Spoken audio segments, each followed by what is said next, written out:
10ാം തരത്തിലെ മലയാളത്തിലേക്ക് വരാം.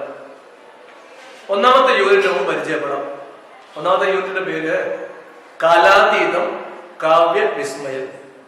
ഒരിക്കൽ കൂടി പറയാം, കാലാതീതം കാവ്യ വിസ്മയം എന്നാണ് ഒന്നാമത്തെ യൂണിറ്റിന്റെ പേര്. എന്താ കാലാതീതം എന്ന് പറഞ്ഞാല്?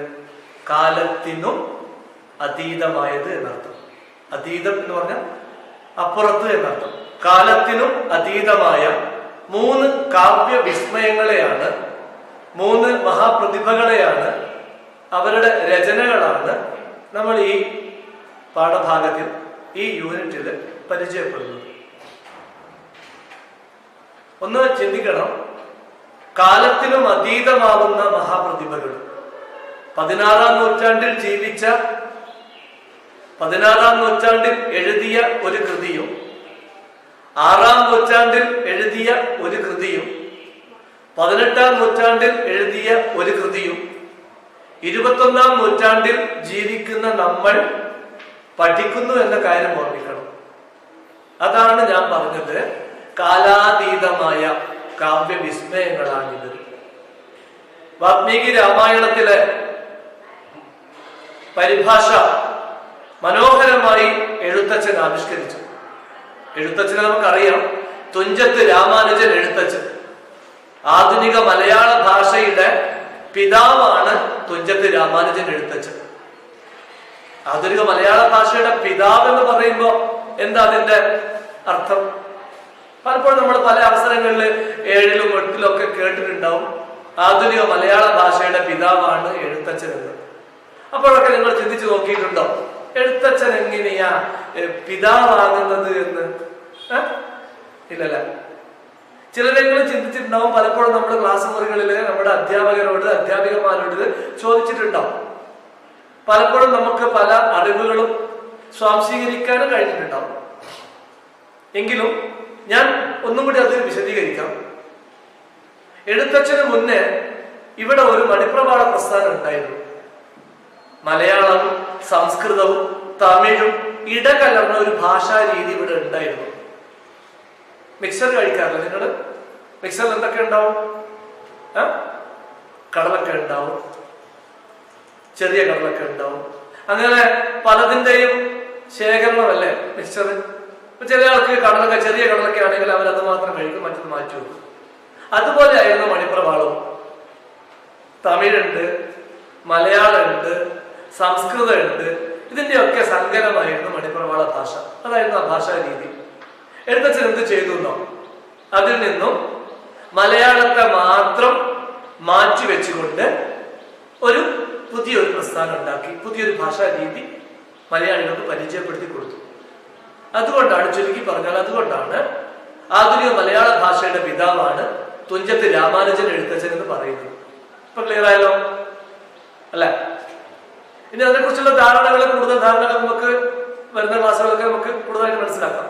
പറഞ്ഞു വരുന്നത്, 16ാം നൂറ്റാണ്ടിൽ ജീവിച്ചിരുന്ന തുഞ്ചത്ത് രാമാനുജൻ എഴുത്തച്ഛൻ 16ാം നൂറ്റാണ്ടിൽ എഴുതിയിരുന്ന ഒരു കാവ്യം 21ാം നൂറ്റാണ്ടിൽ നമ്മൾ പഠിക്കുന്നു എന്ന് പറയുമ്പോ കലാതീതനല്ലേ എഴുത്തച്ഛൻ? കാവ്യ വിസ്മയമല്ലേ നമ്മൾ പരിചയപ്പെടുന്നത്? കാലത്തിനും അപ്പുറത്തേക്ക് സഞ്ചരിച്ച കവിയല്ലേ എഴുത്തച്ഛൻ? രണ്ടാമത്തെ ആള് പരിചയപ്പെടാം. 6ാം നൂറ്റാണ്ടിൽ ജീവിച്ചിരുന്ന കാളിദാസൻ. 6ാം നൂറ്റാണ്ടിൽ രചിക്കപ്പെട്ട കാളിദാസ കൃതി അഭിജ്ഞാന ശാകുന്തളം. അതുപോലുള്ള കൃതികള് 21ാം നൂറ്റാണ്ടിൽ നമ്മൾ പഠിക്കുന്നു. കാളിദാസനും കാലാതീതനല്ലേ? കാലാതീതനായ കാവ്യവിസ്മയ അല്ലേ കാളിദാസൻ? മഹാപ്രതിഭയല്ലേ? കാലത്തിനും അപ്പുറത്തേക്ക് സഞ്ചരിച്ച മഹാപ്രതിഭയല്ലേ കാളിദാസൻ? അതുപോലെ തന്നെ 18ാം നൂറ്റാണ്ടിൽ രചിക്കപ്പെട്ട വിക്ടർ ഹ്യൂഗോവിന്റെ പാവങ്ങൾ എന്ന നോവൽ. ഈ 3 മഹാപ്രതിഭകളെയും, വിക്ടർ ഹ്യൂഗോ, എഴുത്തച്ഛൻ, കാളിദാസൻ, കാലത്തിനും അതീതരായി സഞ്ചരിച്ച 3 മഹാപ്രതിഭകളെയും അവരുടെ 3 കാവ്യ വിസ്മയങ്ങളെയുമാണ് നമ്മൾ ഈ യൂണിറ്റിൽ പരിചയപ്പെടുന്നത്. അതുകൊണ്ടാണ് ഈ യൂണിറ്റിന് പേര് കൊടുത്തിരിക്കുന്നത് കാലാതീതം കാവ്യ വിസ്മയം. ഇപ്പൊ ക്ലിയർ ആയല്ലോ? ചെറിയ ക്ലാസ്സിൽ നിന്ന് ഭാഷയുടെ മാറ്റം വന്നപ്പോ കുറച്ചുകൂടി ഒരു ആധികാരികമായ ഭാഷയെ ഞാൻ ഉപയോഗിക്കുന്നത്. കാരണം നിങ്ങൾ 10ാം തരത്തിലാണ് പഠിക്കുന്നത്.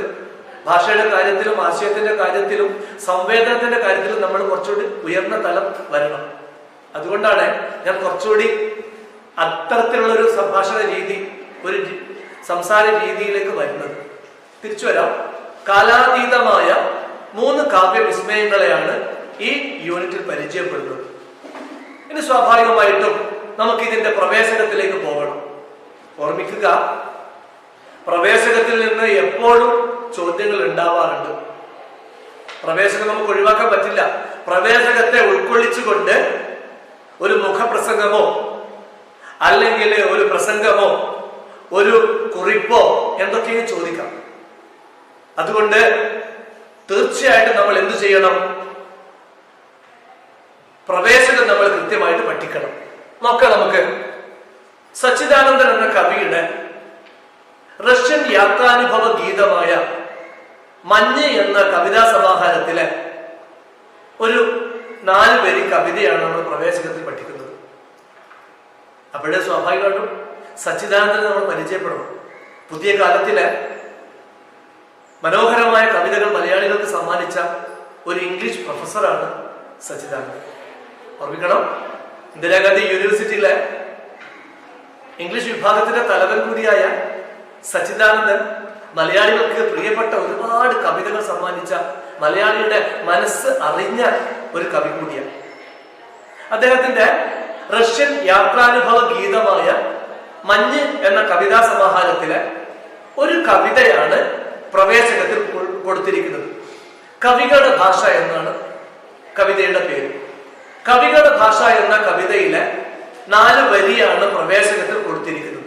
തീർച്ചയായും നമ്മൾ ആ 4 വരി കവിത, അതിന്റെ അർത്ഥതലങ്ങള്, ആശയതലങ്ങള് പരിചയപ്പെടണം. നിർബന്ധമായിട്ടും 10ാം തരത്തിലെ മലയാള ക്ലാസ്സിലെ ഓരോ വിദ്യാർത്ഥിയും അതിന്റെ ആശയതലങ്ങൾ അറിയണം. സച്ചിദാനന്ദൻ എന്താ പറയുന്നത്? കവികളുടെ ഭാഷ എന്ന കവിതയുടെ 4 വരികൾ ഞാൻ വായിക്കാം. കവികൾക്ക് ലോകമെമ്പാടും ഒരു ഭാഷയേ ഉള്ളൂ. കവികൾക്ക് ലോകമെമ്പാടും ഒരു ഭാഷയേ ഉള്ളൂ. പലപ്പോഴും സംശയങ്ങൾ ചോദിക്കാം. കുട്ടികൾ നിരന്തരമായിട്ട് എന്നോട് ചോദിക്കാറുണ്ട്, എന്താ സർ ആ പറഞ്ഞതിന്റെ അർത്ഥം? കവി എന്താണ് അർത്ഥമാക്കുന്നത് എന്ന് കുട്ടികൾ പലപ്പോഴും എന്നോട് ചോദിക്കാറുണ്ട്. ഒരുപക്ഷെ അതേ ചോദ്യം നിങ്ങളുടെ മനസ്സിൽ ഇപ്പോഴും മിന്നി മറിഞ്ഞിട്ടുണ്ടാവും. കവികൾക്ക് ലോകമെമ്പാടും ഒരു ഭാഷയേ ഉള്ളൂ. ഇംഗ്ലീഷിലെ കവിയും മലയാളത്തിലെ കവിയും റഷ്യൻ കവിയും അറേബ്യൻ കവിയും അവർക്കൊക്കെ ഭാഷകൾ വെവ്വേറെയല്ലേ? ഇംഗ്ലീഷ് കവി ഇംഗ്ലീഷിൽ കവിത എഴുതുന്നു, അറേബ്യൻ കവി അറബിയിൽ കവിത എഴുതുന്നു, റഷ്യൻ അങ്ങനെ എല്ലാവരും അവരുടേതായ ഭാഷയല്ലേ സർ കവിത എഴുതുന്നത്. പിന്നെ എന്താ കവികൾക്ക് ലോകമെമ്പാടും ഒരു ഭാഷയേ ഉള്ളൂ എന്ന് പുതിയ കാലത്തിലെ കവി സച്ചിദാനന്ദൻ പറയുന്നത്? അതിന്റെ അർത്ഥം കവികളുടെ ആന്തരികമായ ഭാഷ ഒന്നേ ഉള്ളൂ. എന്താ? ഈ ഇംഗ്ലീഷ്, മലയാളം, തമിഴ്, കന്നഡ, തെലുങ്ക്, റഷ്യൻ, അറബി അങ്ങനെയുള്ള ഭാഷയല്ല പറയുന്നത്. പകരം എല്ലാ കവികളും സംസാരിക്കുന്നത്, കവിതയിലൂടെ ആശയവിനിമയം ചെയ്യുന്നത് ഒരേ ഭാഷയാണ്. അത് സ്നേഹത്തിന്റെ ഭാഷയാണ്, അത് ലോക നന്മയുടെ ഭാഷയാണ്, അത് സാഹോദര്യത്തിന്റെയും പരസ്പര ആശ്രിതത്വത്തിന്റെയും ഭാഷയാണ്. മനസ്സിലായോ? ഒന്നുകൂടി പറയാം. കവികൾക്ക് ലോകമെമ്പാടും ഒരു ഭാഷയേ ഉള്ളൂ എന്ന് സച്ചിദാനന്ദൻ പറഞ്ഞതിന്റെ അർത്ഥം, കവികൾ കവിതയിലൂടെ സംവേദനം ചെയ്യുന്ന ഭാഷ ഹൃദയത്തിന്റെ ഭാഷയാണ്. ഞാൻ നേരത്തെ പറഞ്ഞതുപോലെ സ്നേഹത്തിന്റെ ഭാഷയാണ്, ലോക നന്മയുടെ ഭാഷയാണ്, കൂട്ടായ്മയുടെ ഭാഷയാണ്. അപ്പൊ സ്വാഭാവികമായിട്ടും ഷേക്സ്പിയറെ നമ്മൾ അറിയുന്നുണ്ട്, പാബ്ലോ നെരൂദയെ നമ്മൾ വായിക്കുന്നുണ്ട്. ഒരുപാട് കവികൾക്ക് കാലാതീതമായിട്ടും ദേശാന്തരങ്ങൾക്ക് അപ്പുറത്തേക്കും സഞ്ചരിക്കാൻ കഴിഞ്ഞിട്ടുണ്ട്.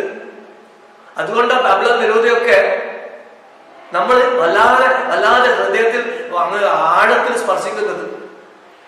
അതുകൊണ്ടാണ് അറേബ്യൻ കവികളും ഖലീൽ ജിബ്രാനെ പോലുള്ള കവികളൊക്കെ നമ്മുടെ കുട്ടികളുടെയും നമ്മുടെ വായനക്കാരുടെയും മനസ്സിനെ വല്ലാതെ സ്വാംശീകരിക്കുന്നത് അതുകൊണ്ടാണ്. കാരണം അവർ സ്നേഹത്തിന്റെ ഭാഷ സംസാരിച്ചു, അവര് ഹൃദയത്തിന്റെ ഭാഷയിലൂടെ നമ്മൾ കൈകാര്യം ചെയ്തു. അതിനെ വിശദീകരിക്കാൻ വേണ്ടിയിട്ടാണ് സച്ചിദാനന്ദൻ അടുത്ത 2 വരികൾ പറയുന്നത്. എന്താ? ഇലകൾക്കും തത്തകൾക്കും ഗൗളികൾക്കും എന്നതുപോലെ. ഗൗളി എന്ന വാക്കിന്റെ അർത്ഥം പല്ലി എന്നാണ് അർത്ഥം. ഇലകൾക്കും തത്തകൾക്കും ഗൗളികൾക്കും ഒരു ഭാഷയല്ലേ ഉള്ളൂ. അമേരിക്കയിലെ പല്ലിയും കേരളത്തിലെ പല്ലിയും ഒരുപോലെ കരയാം. അമേരിക്കയിലെ തത്തയും കേരളത്തിലെ തത്തയും ഒരുപോലെ കരയാം. ഇവിടുത്തെ കാക്കയും അവിടുത്തെ കാക്കയും എല്ലാം ഒരുപോലെ കരയാം, അല്ലെ? അപ്പം അതുപോലെ ഇലകളുടെ മർമ്മരം, ഇലകൾ ഇളകുന്നത്, കാറ്റ് ചലിക്കുന്നത്, ഇതൊക്കെ ഒരേ താളത്തില, ഒരേ ഈണത്തില. അതുകൊണ്ടാ പറഞ്ഞത് കവി നമ്മളിലേക്ക് വളരെ ആഴത്തിലേക്കുള്ള ഒരു ആശയമാണ് തരുന്നത്. എന്തേ? ഇലകൾക്കും തത്തകൾക്കും ഗൗളികൾക്കും എന്നതുപോലെ. ഇലകൾ ചലിക്കുന്നത് ഒരേ താളത്തിലാണ്. അപ്പൊ ഇലകളുടെ ഭാഷ ഒന്നാണ്. തത്തകൾ ചിലയ്ക്കുന്നത് ഒരേ രീതിയിലാണ്, ഒരേ ഭാഷയാണ്. പല്ലികൾ ചിലയ്ക്കുന്നത് ഒരേ ഭാഷയാണ്. ഇവയ്ക്കൊക്കെ ഒരേ ഭാഷയിൽ സംവേദനം ചെയ്യാൻ കഴിയുമെങ്കിൽ, ഇവയ്ക്ക് മുഴുവനും ഒരേ ഭാഷയിൽ ആശയവിനിമയം ചെയ്യാൻ കഴിയുമെങ്കിൽ അത് തന്നെയാ കവികളുടെ ഭാഷ. അത് സ്നേഹത്തിന്റെ ഭാഷയാണ്. ഇപ്പൊ ഏകദേശം മനസ്സിലായിട്ടുണ്ടാവും. എഴുത്തച്ഛനും കാളിദാസനും വിക്ടർ ഹ്യൂഗോ ഒക്കെ നമ്മുടെ മനസ്സിന്റെ ആഴങ്ങളിലേക്ക് എഴുകിച്ചേരുന്നതും 10 കഴിഞ്ഞാലും 11ഉം 12ഉം ഡിഗ്രി ഒക്കെ കഴിഞ്ഞാലും ഇവർ തന്നയക്കുന്ന കഥാപാത്രങ്ങളും ഇവർ തരുന്ന വാഗ്മയ ചിത്രങ്ങളും മനസ്സിന്റെ മണിച്ചപ്പിൽ ഒരു മയിൽപ്പീലിട പോലെ സൂക്ഷിക്കാൻ കാരണം എന്തുകൊണ്ടാ? അവർക്ക് നമ്മുടെ ഹൃദയത്തിലേക്ക് ഇറങ്ങി വരാൻ കഴിഞ്ഞു. അപ്പോഴ് അവരോട് സംസാരിച്ചത് ഹൃദയത്തിന്റെ ഭാഷയായിരുന്നു. അതാണ് നമ്മുടെ 1ാമത്തെ യൂണിറ്റിന്റെ പ്രവേശനത്തിൽ ഉൾക്കൊള്ളിച്ചിരിക്കുന്നത്. മനസ്സിലായോ? ഒരിക്കൽ കൂടി ഞാൻ പറയാം. കാലാതീതം കാവ്യവിസ്മയം എന്ന യൂണിറ്റ് പേരിന്റെ അർത്ഥം പഠിച്ചു. ഈ യൂണിറ്റില് 3 കവികളെയാണ്, 3 മഹാപ്രതിഭകളെയാണ് നമ്മൾ പരിചയപ്പെടുന്നത്. കാലത്തിനും അതീതരായ 3 വിസ്മയങ്ങളെയാണ് നമ്മൾ പരിചയപ്പെടുന്നത്. എന്തുകൊണ്ടാ അവർ കാലാതീതരായത്? 16ാം നൂറ്റാണ്ടിൽ എഴുത്തച്ഛൻ പറഞ്ഞ ഓരോരോ കാര്യങ്ങളും ഇന്ന് നടപ്പിലാവുക. 2 പ്രളയം കണ്ടവരാ നമ്മൾ. 2 പ്രളയത്തെ നമ്മുടെ കൂട്ടായ്മ കൊണ്ടും മനക്കരുത്ത് കൊണ്ടും അതിജീവിച്ചവരാ നമ്മൾ. കൊറോണ എന്ന മഹാമാരിയിൽ ലോകം വിറങ്ങലിച്ചു നിൽക്കുമ്പോഴും, ലോകം തന്നിലേക്ക് ചുരുങ്ങുമ്പോഴും നമ്മൾ ഭാരതീയര് ഒറ്റക്കെട്ടായി നിൽക്കാൻ കാരണം എഴുത്തച്ഛൻ 16ാം നൂറ്റാണ്ടിൽ പറഞ്ഞു. വിക്ടർ ഹ്യൂഗോവും കാളിദാസനും ഇതേ കാര്യം തന്നെ പറഞ്ഞു. അപ്പം ത്രികാല ജ്ഞാനിയാണ് കവികൾ. അവരുടെ 6ാം ഇന്ദ്രിയത്തിലൂടെ അവർക്ക് ഭാവനയിലൂടെ കാര്യങ്ങൾ കാണാൻ കഴിയുന്നു എന്നുകൂടി അർത്ഥമാക്കണം. എന്ന് പറഞ്ഞാൽ അവരൊക്കെ ഒരേ കാര്യം മാത്രമേ സംസാരിച്ചിട്ടുള്ളൂ. അത് ലോകത്തിന്റെ നന്മയായിരുന്നു. മനുഷ്യനും സ്നേഹിക്കാനായിരുന്നു അവർ നമ്മളെ പഠിപ്പിച്ചത്. അതിരുകളില്ലാത്ത ലോകത്തെക്കുറിച്ചായിരുന്നു അവർ വിഭാവന ചെയ്തിരുന്നത്. മനസ്സുകളുടെ അതിരുകളില്ലാതെ എല്ലാ മനസ്സുകളും ഒന്നായി ചേരുന്ന മഹത്തായ ഒരു കാലഘട്ടത്തെയായിരുന്നു, സുന്ദരമായ ഒരു സ്വപ്നത്തെയായിരുന്നു അവര് ഭാവാത്മകമായി ആവിഷ്കരിച്ചത്. അപ്പൊ ആ 3 മഹാപ്രതിഭകളെ നമുക്ക് പരിചയപ്പെടാം. അത് അടുത്ത ക്ലാസ്സിൽ.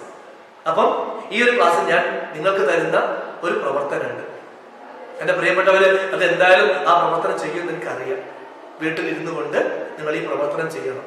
എന്താ പ്രവർത്തനം? സച്ചിദാനന്ദൻ ഈ കവിതയിലൂടെ അർത്ഥമാക്കിയത് എന്ത്? കവികൾക്ക് എല്ലായിടത്തും ഒരു ഭാഷയേ ഉള്ളൂ.